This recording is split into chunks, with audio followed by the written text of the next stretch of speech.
Welcome to Focus on Abilities, a program about issues affecting the lives of people with disabilities. My name is Lex Frieden. I'll be your host today. I'm professor at the University of Texas Health Science Center at Houston, and I direct the Independent Living Research Utilization Program at TIER Memorial Hermann. Today we have a very important topic, one that I'm sure you're going to be interested in. It affects everybody's lives, but people with disabilities are particularly concerned when it comes to information about disaster and also reporting information. How can you do that if you have a disability and you need to call 911? Tell me, how many years has the 911 service in Houston and the Harris County area been in effect? We'll answer that question before the end of today's program. Now please stay tuned for Focus on Abilities. Focus on Abilities is brought to you by TIER Memorial Hermann, redefining rehabilitation, removing barriers, re-enabling independence. In the ILRU Southwest ADA Center, promoting compliance with the Americans with Disabilities Act.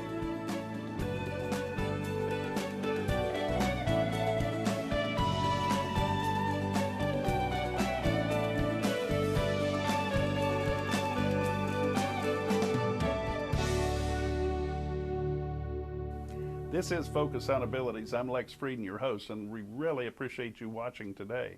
We have a special guest and a subject that everybody's going to be interested in. It's my pleasure to introduce to you Sonya Clauson. Sonya, you are the Director of Public Information for the Greater Harris County 911 Authority, correct? Yes, I am, and thank you for the opportunity to join you today. So, Sonya, what does the Greater Houston 911 Authority do? Is that the group that operates all our 911 service? Yes, we're pleased to be able to offer this emergency communication and specifically 911 service to the residents in Harrison-Fort Bend County. Greater Harris County 911 Emergency Network is a specialized, unique governmental agency that's charged with the administration of 911 service for our residents. So I think most people, when they think of dialing 911, they think they're calling the police department, and they expect a dispatcher to answer the phone. But that's not exactly how it works. Well, to some degree that is, and what we do, we make sure that when you call 911, your call is routed to the appropriate 911 call center based on the location of where you called from. So there's a lot of behind the scenes work that happens when you push those 3 digits, 911. And with the exception of the City of Houston, most every other 911 call is answered at a 911 call center, which is located at a police department for every city within our territory. The City of Houston has a special department called the Houston Emergency Center, and it's a consolidated center with 911 and police and fire communications all in one building.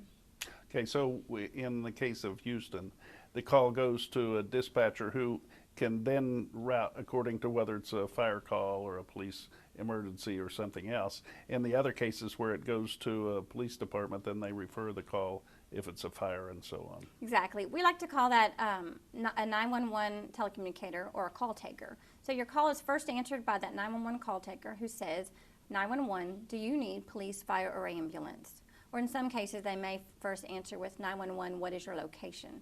So in the City of Houston and most every other city, when you answer those questions, your call will be routed based on your emergency to either a fire department call taker or a police call taker who can help you with your emergency. So Sonny, I want to come back to that subject, but before I do, I think it's interesting. I mean, you're a young person, you're very knowledgeable about this 911 service, and how does one get a job working for 911? I mean, you don't look like you're an officer necessarily. You look like you're an educator. You are, aren't you? Well, yes, thank you very much. That actually is something that people ask me all the time. I'll be with someone at a school or even sit next to someone in an airplane, and they'll say, what do you mean PR for 911? Or what do you mean, doesn't everybody know what 911 is? So actually, I do feel that I'm an educator, very fortunate to be in an opportunity where I could be educating not only children, but adults of all ages about exactly how to reach emergency services, what to do, what to say, and what to remember. I've been with Greater Harris County 911 for 20 years now, And I will tell you, it's never the same. It's always changed. There's always something new that the public needs to understand about our emergency communications and 911. Well, calling 911 is kind of transparent. People just dial those 3 digits. What goes on behind the scenes changes, and I guess it's improved from time to time. Oh, definitely. I'm proud to say and pleased to tell you that we are living in one of the finest areas with one of the finest 911 systems around. We've been recognized across the country for many different awards. One of them, an innovative award to help to enhance and implement new technology. We were awarded in 2011 with the 911 Program Award for also more innovative work that I'll be sharing with you more today.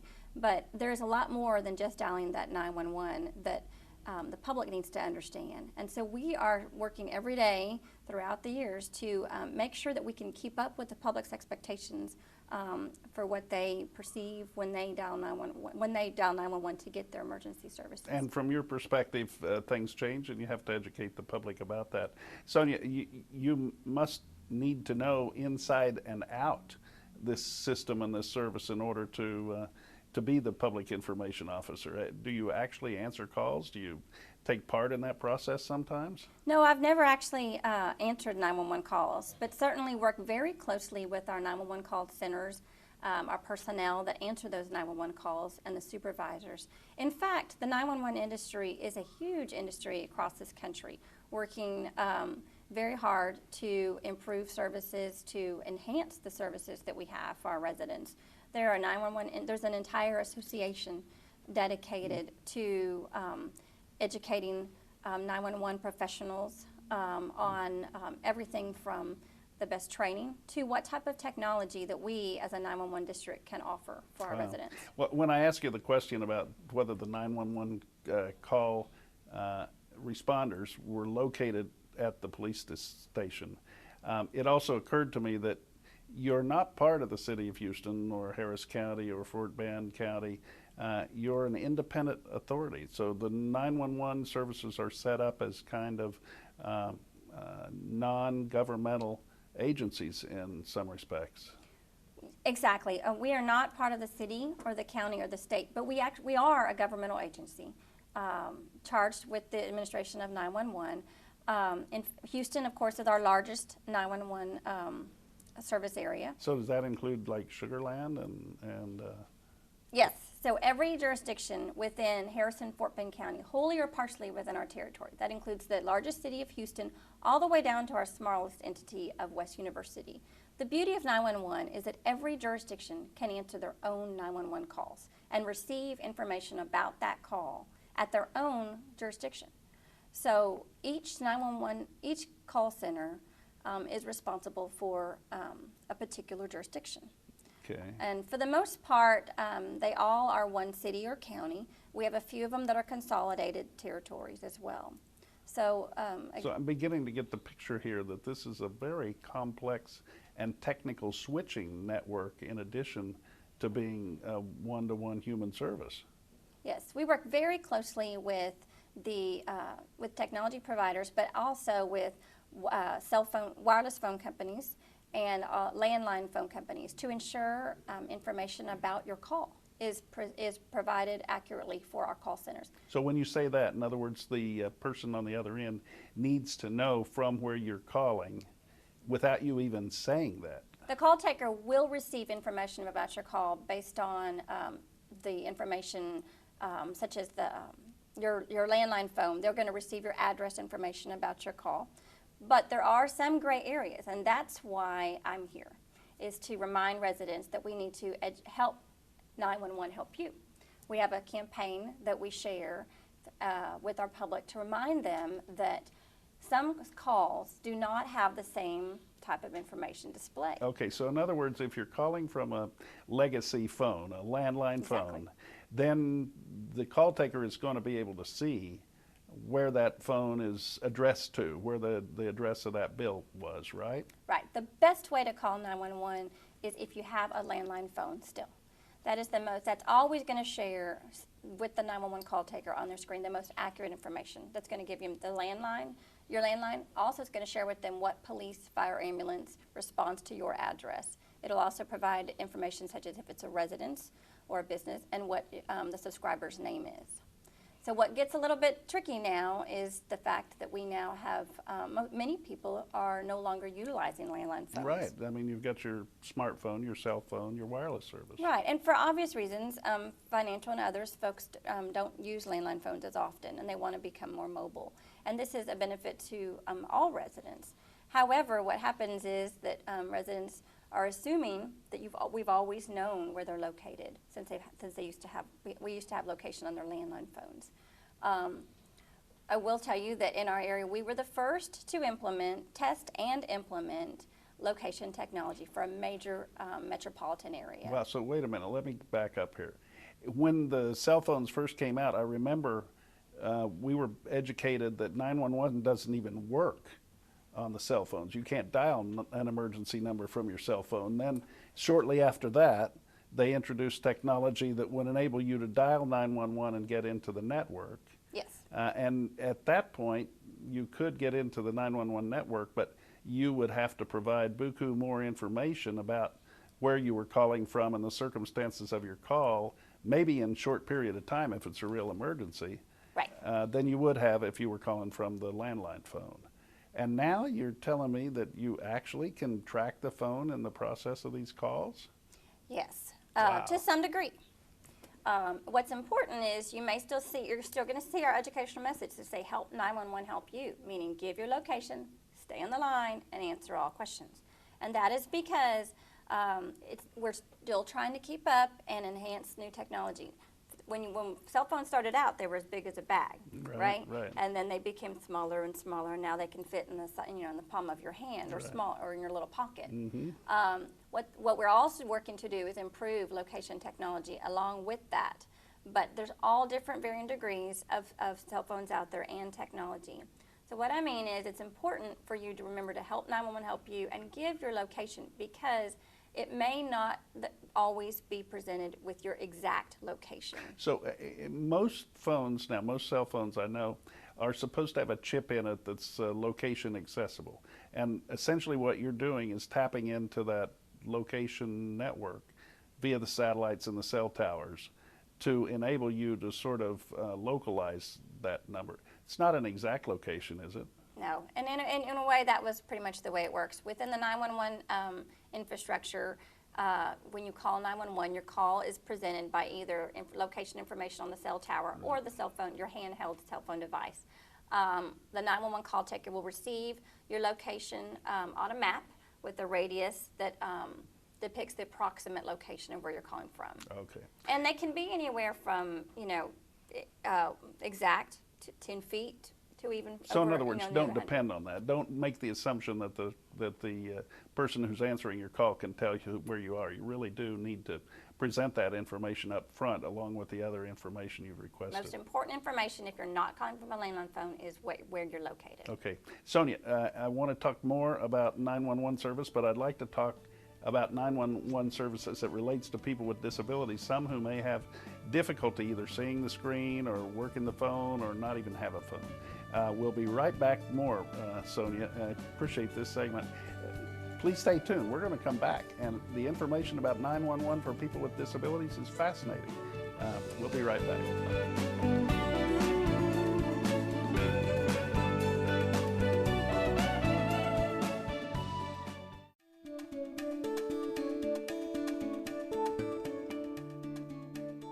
Hi, I'm Lex Frieden. This is Focus on Abilities, and we're here today with Sonya Lopez-Clauson from the 911 service. She's talking about issues that affect all our lives, but in this segment I'd like to focus on people with disabilities because, Sonya, there are so many barriers in access to people with disabilities in communication, and particularly people who are hearing impaired who don't have the ability to pick up the phone and hear the other end of the conversation.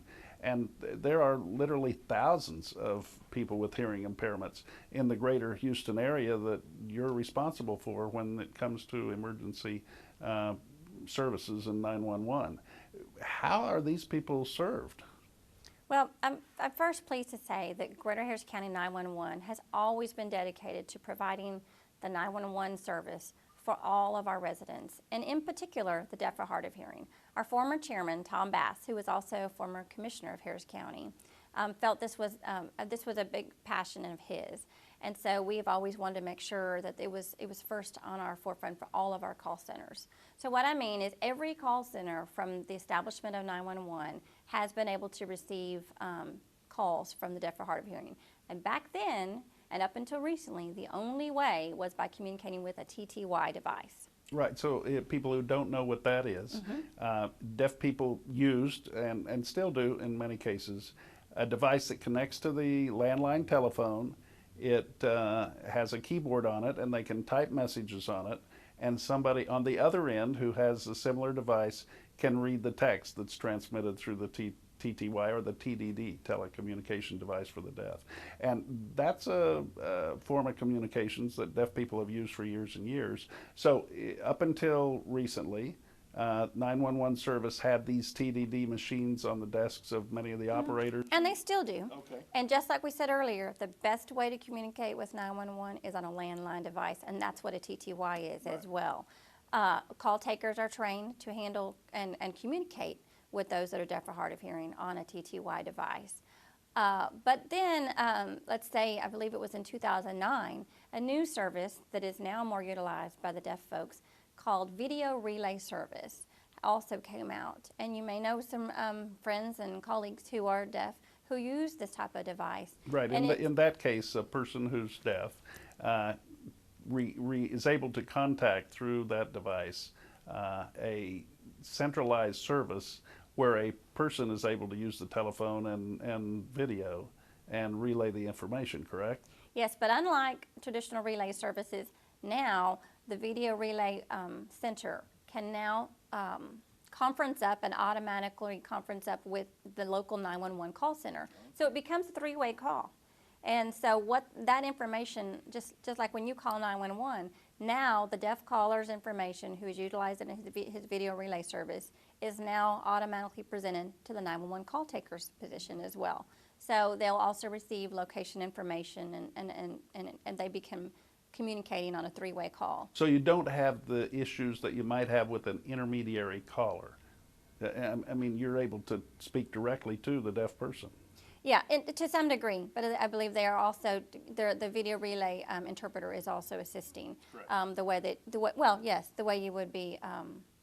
The video relay interpreter is communicating as if they were the deaf caller for you. Well, it's just like if you were real-time speaking to a deaf person who had an interpreter with them. Exactly. So the video relay centers have been trained and prepared, and now our call centers have been trained and prepared to answer those calls. So we're pleased to offer that new service. There's a few things to remember about that, and folks can go to our website at 911.org to see, such as some tips to remind the users of video relay service that their address information needs to always be displayed. And if they're using a mobile device, just like we said on cell phones, they'll need to give that information first because it may not be presented exactly at the location. Wow.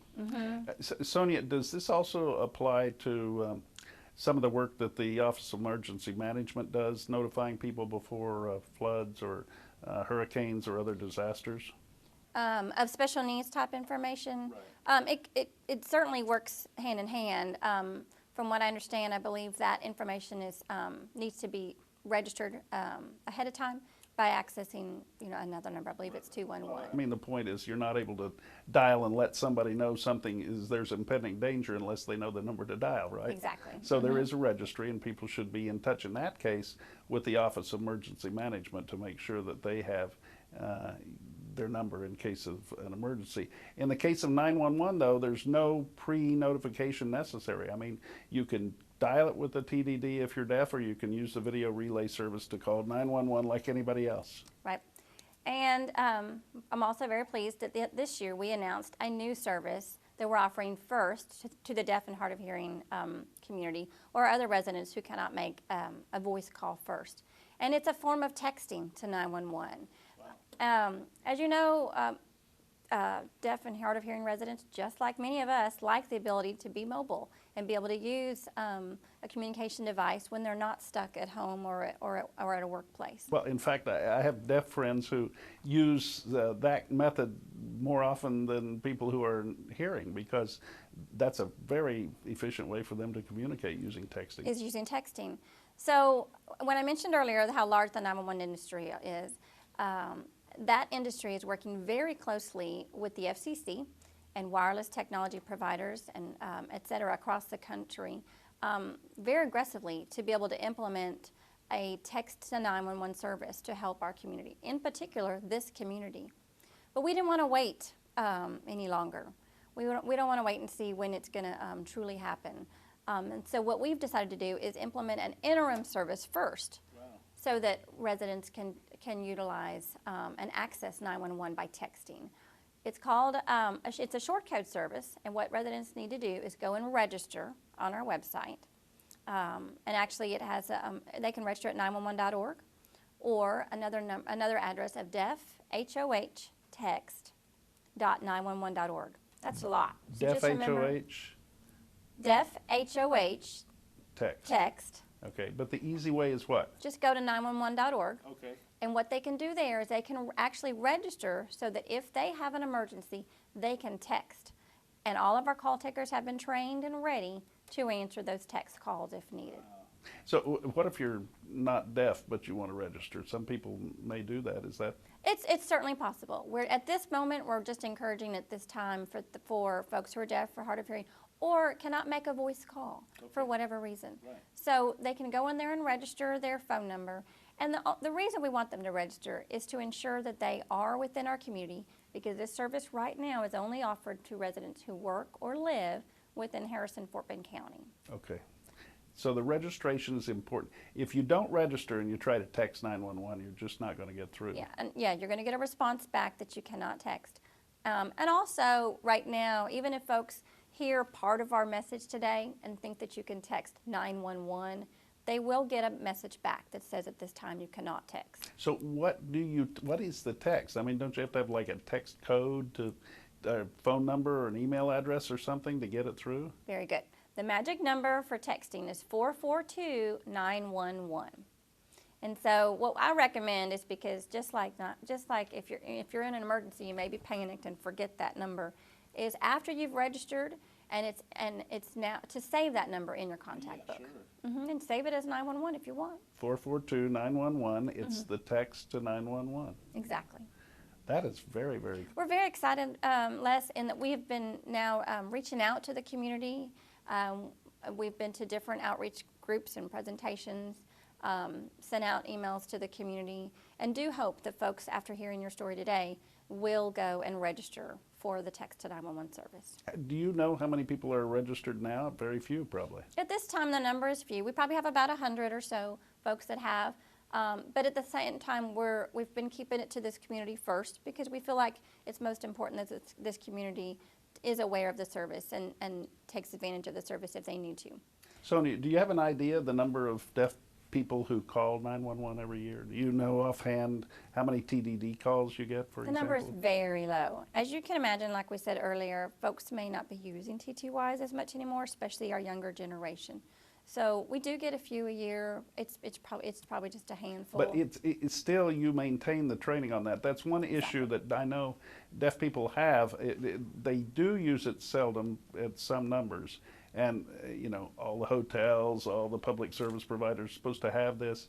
Generally, I've seen even at hospitals in the medical center that you can go to the answering service and, oh, well, it's around here somewhere, and they'll have to dig around and they'll find the machine hidden in a drawer somewhere or in a cabinet, and then they have to hook, you know, by then the deaf person's made the assumption that there's no TDD there, and they've, you know, hung up and not been served. But at your service, 911, you can bet they're going to know where the machine is and how to get into it quickly, right? Definitely. We want to assure folks that every single 911 call taker's position at every one of those 911 call centers that we mentioned earlier has a TTY at it. And so they may not be used a lot, but they are prepared to answer those calls. In fact, they do refresher training, they do test call, they do drills throughout their shifts to prepare for those type of calls. So again, I hope this story is going to help to add, increase their trust. Because we imagine that many folks, maybe they may have a friend or relative call instead, or they may use a relay service, such as Texas Relay Service, to dial in and make that call instead for them.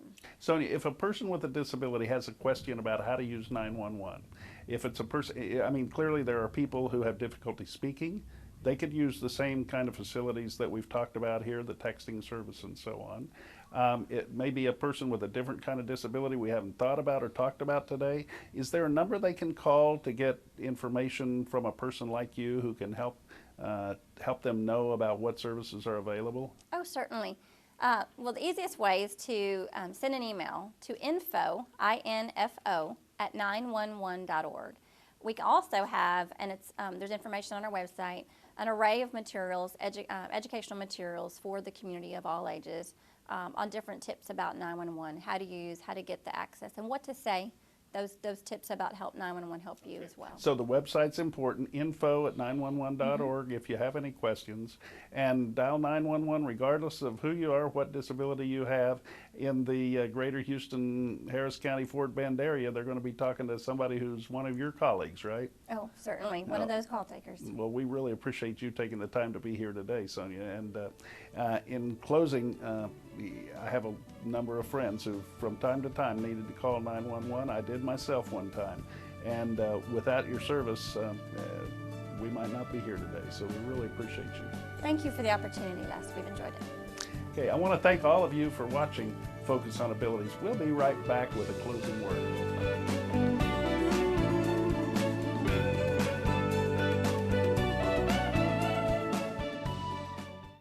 Thank you for watching Focus on Abilities. Today our guest has been Sonya Clauson from the 911 service of Houston and Harris County and Fort Bend as well. This is the 30th year anniversary for 911. Be sure and call the number if you need it. If you don't, call a non-emergency number. If you have a disability, you're welcome there too. We really appreciate you watching Focus on Abilities today, and please tune in next time for more.